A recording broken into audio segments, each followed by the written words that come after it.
So let's go here to Javier, and he says, with the Dodgers reportedly offering Aaron Nolan 165 million, and him staying with Philly shows they got some big money to give to an elite pitcher. Oh, there's no doubt about it. Now, a chunk of that big money is obviously going to go towards the sales pitch on Ohtani, but there's going to be a big arm coming, and I don't know if the big arm is going to be Yamamoto, the Japanese star from Oryx Buffalo, or whether it's going to be by virtue of some other free agent like Blake Snell, or maybe they just rent a couple of veteran pitchers. They are talking to the White Sox about a deal for pitcher Dylan Cease. They would have to give up maybe one of the young catchers to make that trade work, or maybe one of the young pitchers. The Dodgers are going to add, I think, one big-name arm and then maybe rent a vet for a year or two. Yeah, I mean, that they're going to be spending big money. But it's interesting that, Nola he dabbled, I guess, a little bit with the Dodgers. There was some conversation, but it was interesting that he went so quickly. So he must really like it in Philadelphia. Who wouldn't like being with a winner? And that's a winner. Look at that everyday roster. Yeah. I hate to do this, but I have to invoke what I said right at the end of the baseball playoffs. For Padre fan, I apologize in advance. You're going to get upset. The Philadelphia Phillies, with Bryce Harper and all those other guys, the Phillies were everything that Manny Machado and the Padres were not. Am I right or am I right? You're right. You're absolutely right. I mean, all the hype, all the positive energy was lacking in San Diego, at least in the dugout. It arrived in Philadelphia. Philly did it, On we go. Let's move on. Fans Forum. Okay, so this is from Kevin. He's talking about, why are Charger fans still watching the team? And Kevin says, we're watching because it's the only game on locally. Well, you've got the CBS package, which would be Charger games, home and road for the most part. You got the Fox 5 package, which would be, quote, the game of the week, which is usually a pretty good NFC game. And then obviously, if you subscribe, you can get Thursday Night Football vis-a-vis Amazon, or if you subscribe, you can shell all the money to go get YouTube, so you get the whole Sunday ticket thing. Mm-hmm. So yeah, there are some limitations, but I'm just curious for our writer there. Are you watching because you still like the Chargers, or you just hate watching because you want to see Spanos lose? Well, because people have to watch. It's one of the few games that's on. But I have a question. So, we see the games at 10 o'clock and 1 o'clock. And some weeks we get 2 games at 10 and 2 games at 1. But then sometimes one of those time slots, we only get 1 game. So what are the rules that TV stations are dealing with there? That's a good question as to how they ferret them out. Some weeks Fox has 1. Some weeks CBS has 1. I don't quite know why the formula is the way the formula is. But the alternative, and I don't know a lot of fans who want to spend $499 to buy the DirecTV package that went over to YouTube. Do what John and I did. We just went to a sports bar. Yeah. Walked in the corner of the sports bar. There's 12 TVs there. Hey, dude, can you put this game on over there? Yeah. We want to watch that game. We don't want to watch all these other games. And for the most part, these sports bars do it. So that's my solution. We move on. Let's go to SG Sports Talk channel. He says, I'm going with the Kansas City Chiefs winning over the Philadelphia Eagles by a final score of 55-7 on Monday Night Football. And Mahomes will throw for over 300 yards. SG, don't drink before you write us. It'll be a good game. I think these two defenses are going to slow each other down. Philadelphia is really dynamic. I mean, A.J. Brown is having an unbelievable season at wide receiver. And if they're not throwing him, they're throwing a Devonta Smith. Philadelphia is pretty doggone good. And Kansas City is not quite what Kansas City has been over the last group of years. The kid receivers have been sometimes good, sometimes bad. I mean, we know one thing for certain. Mahomes will throw to Travis Kelce, and then there'll be a screenshot in the skybox of Taylor Swift. Kansas City is just not the same team offensively. But that being said, as I told John, Kansas City's defense under Steve Spagnuolo, they've drafted a ton of athletes the last 2 years, and they're giving up only 288 per game, and they got 31 sacks. They got more sacks than Philadelphia does. So I think these defenses will close things down. So SG, if you're not going to stop drinking before you send us a message, that's okay. Just send us a note and let us know what you drink so maybe we can enjoy it. Yeah, I know exactly. 55-7. Come on. You said at Kansas City, the defense has been so much better. And I agree with you. But the one thing I realized is that Tyreek Hill, missing him on offense has made a big difference. And boy, is he a difference maker for Miami now. I mean, usually you lose a receiver, you kind of find other receivers to replace them.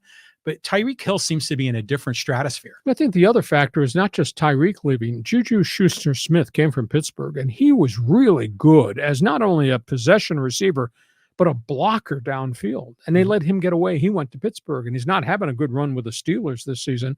They traded Mecole Hardman, who had been a role player. He went to the Jets. He kind of washed out there. Everything is going down the drain in New York.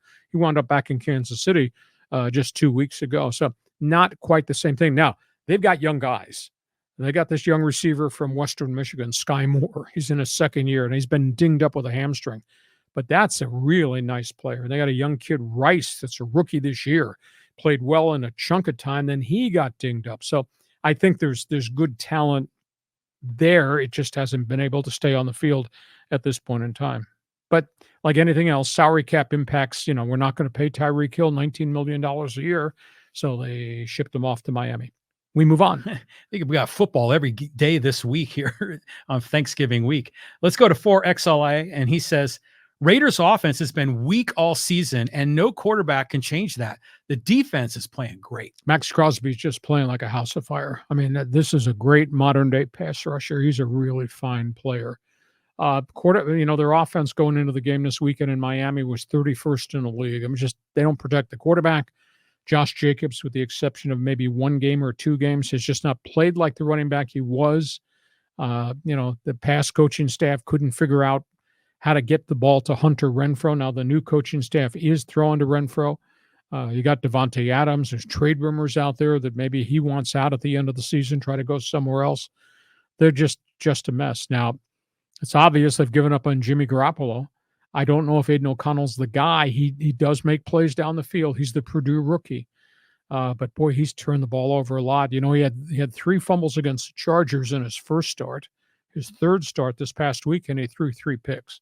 There's way too many turnovers, but it's just not a good offensive team. They can't protect the quarterback outside of Colton Miller. So this all spins back to the front office. This all spins back to John Gruden. This spins back to, obviously, Josh McDaniels.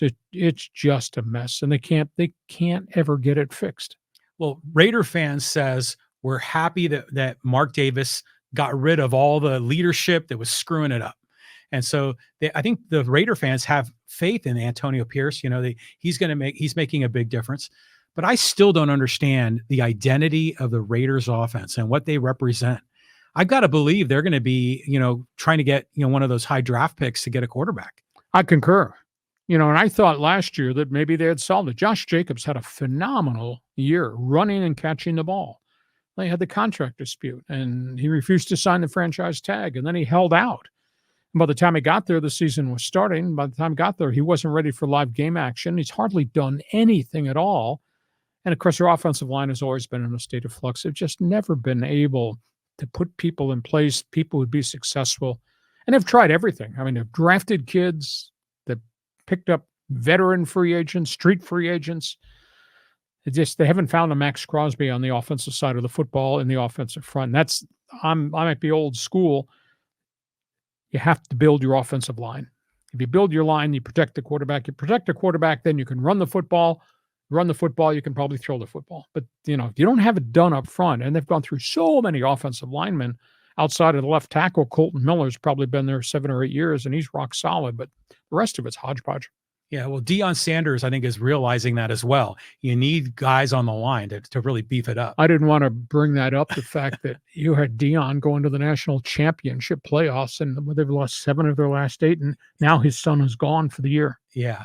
He got killed. 52 quarterback sacks. Well, that's a pound. For Shadur. Yeah. That's terrible. Okay.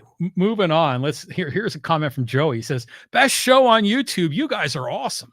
Damn right. We are bleeping brilliant. Thank you very much, Joe. Hey, Joe, since we gave you all this pub for the last 3.5 seconds, Yarborough, you need to tell all your friends. Share what we're doing. Have a lot of fun doing it. Thanks for the compliment. Okay, let's get some social media comments in here because we got a ton of those as well. And I thought this was a good one. It was about Ron Washington. This is from Jeremy.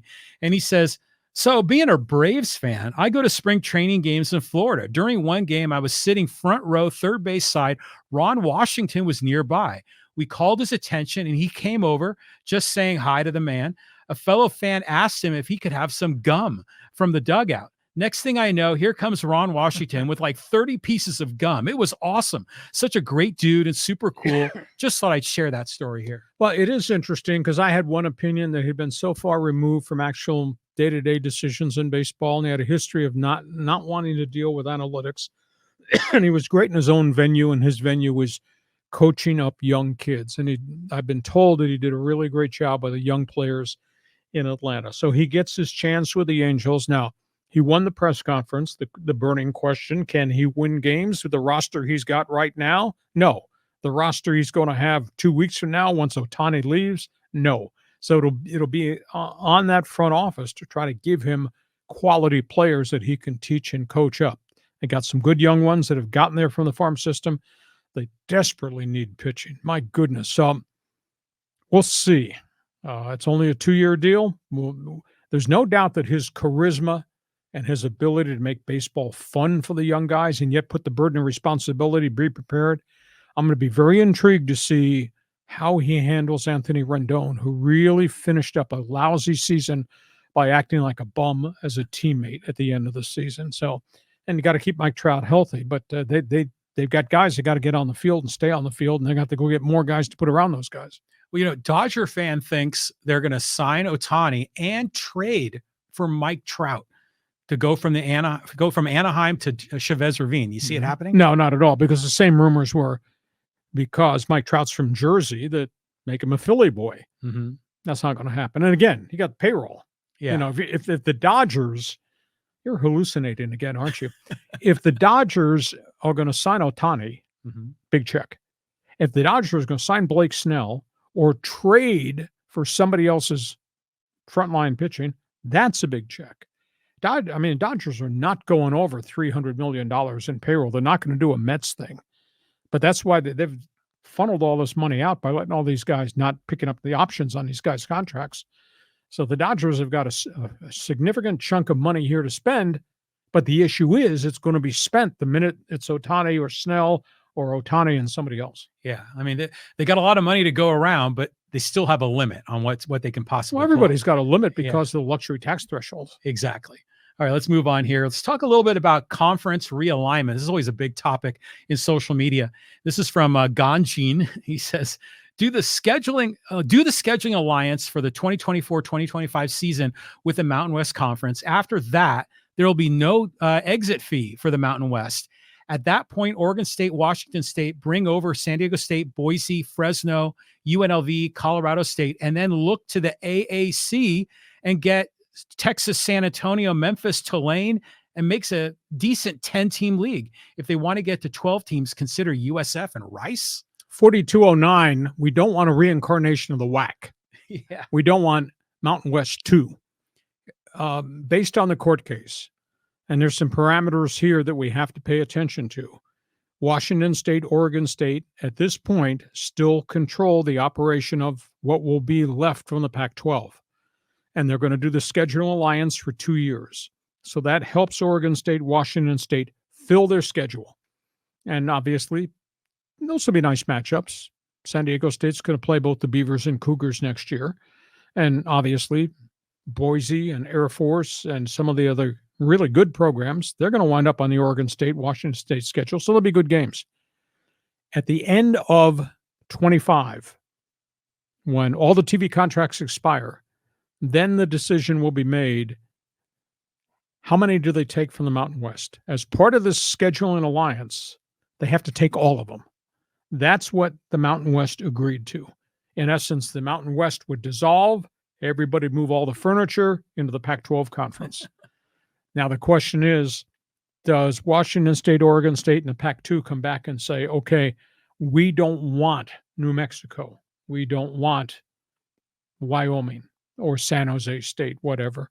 We're willing to write you a check to keep you where you are in whatever conference you're going to have. And then we'll just take the 4 or 5 or 6 free agent schools that we desire. Mm-hmm. Well, the Mountain West agreed to that because the Mountain West initially said, no, you can't cherry pick us.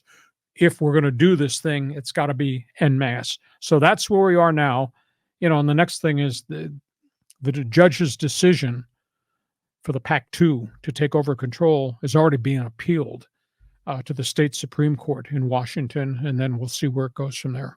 Well, if they were able to take the Pac-2 and the Mountain West and the whole Mountain West as one group and still have it as a Power 5, then I'm okay, having New Mexico. I mean, after all, the SEC has Vanderbilt. Yeah. I mean, every those big conferences usually have 1 or 2 doormats that are at the bottom every year. Don't you demean Northwestern and Rutgers? How dare you?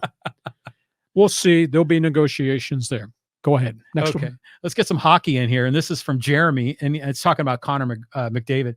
He says, he's not a winner. Scoring is one thing. Winning is an entirely different thing in a team game. Franchise players are never role players, and that's what McDavid is. He's an offensive role player with 0 defensive team play capabilities. The team keeps hiring coaches to avoid facing that fact. He'll never win a cup unless he can just be a role player. Problem for him is role players aren't generally as expensive as he is. If Edmonton wants to pretend they're trying to win a cup, they need to take the C off of his chest and stop pretending the highest paid player is a leader by default, because it's not true. Oh, Canada. Wow. I wonder if Jeremy's from Calgary. Calgary always hates on Edmonton. The problem, as I view it, bad goaltending. They've had it for years. They never solved it. The second problem is it is a team that's driven strictly by Connor McDavid and Leon Draisaitl. They're complementary guys. Their second and third line guys just have not been very productive. No doubt, Connor McDavid gets a ton of ice time, and he's done everything that goes on. I don't know if he's a defensive liability. I know he's a great talent. My perception is they don't have enough support people. Because I'll tell you what, when you get to the NHL playoffs, what happens on the third and fourth lines, whether it's winning faceoffs or it's checking people into the ice or scoring weird goals, that always comes from somebody's third and fourth line guys. Edmonton just has not been able to do that. And it's strange. And they've gone through a lot of different coaches. They've gone through hard asses, like the coach of the Kings who was up there. And they went through a nice guy, Woodcraft, who did really well up until the start of the season when they went, 2-8-2 out of the gate, and they fired him. So it's fascinating. The general manager is in his last year. He is going to retire, Ken Holland, at the end of the year. And a lot of people are saying, can you leave now? Good riddance to you. So it's a mystery. But hey, there's no strange mysteries.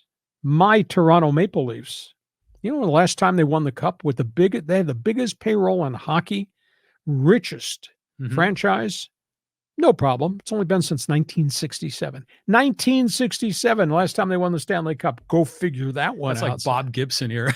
We go way back there. Well, you commented if the Calgary fan is probably upset at Edmonton. What are the regional rivalries? I mean, like Yankees, Red Sox, Giants, Dodgers. Oh, Battle of Alberta. Holy cow. Used to be the battle between the Maple Leafs and the Montreal Canadiens. Now the Ottawa Senators are kind of in the middle there. Battle of Ontario doesn't sound as good as Les Habs versus the Maple Leafs. Winnipeg hates Minnesota because they're right across the border from each other. So the Canadian rivalries are really cool. I wish, you got all these TV screens here in our studio.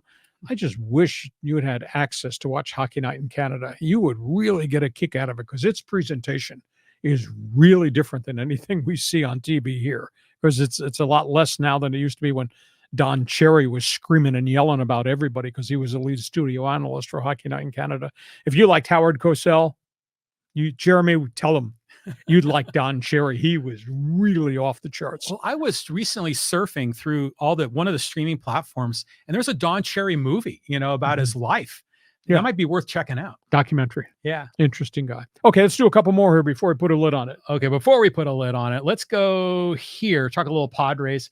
This is from Michael Lee, and he says, not signing Waka and or Lugo is suicide, and they were already going to lose Snell and Hader. Whoever the hell is running this team has got their head and their Wait, has got their head in their don't say rear. it. Stupid AJ or whoever it is that gave Manny Machado $380 million when he had a bad elbow before he signed the contract is complete incompetence. The contract should be legally ripped up because Manny literally knew about his elbow issues before the contract was sold. Complete incompetence. I don't know that I buy that completely because all these players, once they sign these mega contracts, have to go through an updated physical. So I'm not sure that he had a torn ligament in his elbow or whatever was going on. The contract issues, the length of the contract issues is a big issue around Major League Baseball. And he did something I thought absurd. And he did something with Tatis well before he had to do anything for Tatis. And he's created a real problem there. So this is on AJ. But flipping back to the original question, Mike, if you try to keep those guys, I'm just not sure that Michael Wacha's a $16 million a year pitcher, or Seth Lugo is, or Nick Martinez is. And again, goes back to the contract AJ gave them with all these options. So he kind of created this thing with the contract extensions and the options going forward that would drive these prices up. As much as I respect Wacha and he's pitched pretty well, whether it was in St. Louis and obviously what he did in Tampa, then we did at Fenway Park, we did at Petco. But there's a history of shoulder issues in which he has problems. But I don't know that he's a $16 million a year pitcher. I don't think, you're going to give $48 million to the back end of the rotation, those three guys guaranteed on multi-year deals.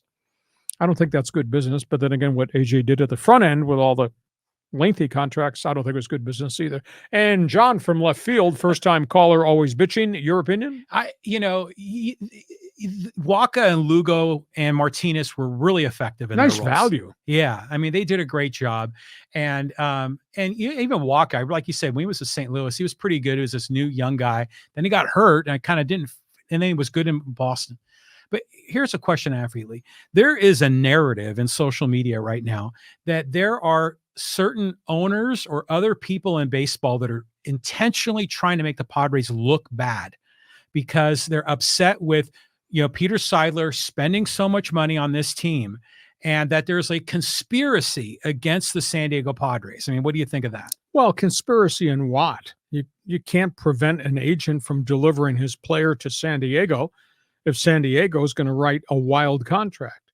Red Sox can't control that. Nobody can. Now, they may be upset, but that's their own business. And, run your own damn business, Miami Marlins, with the lowest payroll on the planet for the last decade and a half. And I don't want to hear anything out of Oakland or some of these other places. It was Peter Seidler's money, and he pushed it to the front of the table, and that was going to be his legacy to get us to the World Series. I will say this. Very few of the Padre players on social media have mentioned anything about Seidler's passing, and I really find that odd. Fernando Tatis just did. I just saw that. Yeah. And Yu Darvish had done prior. Mm-hmm. I don't know where Machado is. Where is Soto? For as benevolent a man as this guy was, Seidler, taking care of all his players, I thought there would have been a phenomenal outpouring of response from Padre players towards him. I've not seen anything from Joe Musgrove. Now, maybe I'm not looking in the right places. But there's an awful lot of players that owe that man a thank you. I thought what Tatis wrote in his podcast or his text today was, we owe it to continue his legacy. That's pretty well said. Yeah, well, good on Tatis for doing that. But we've all seen those pictures, like prior to Manny, having the extension, that he was pregame, had his arm around Peter Seidler, and they were best buds. So, yeah, you would expect to hear more outpouring, especially from these guys that are getting paid like, a third of $1 billion to play for the Padres. So, yeah, that's something. Okay. Program reminder, Thursday, Thanksgiving.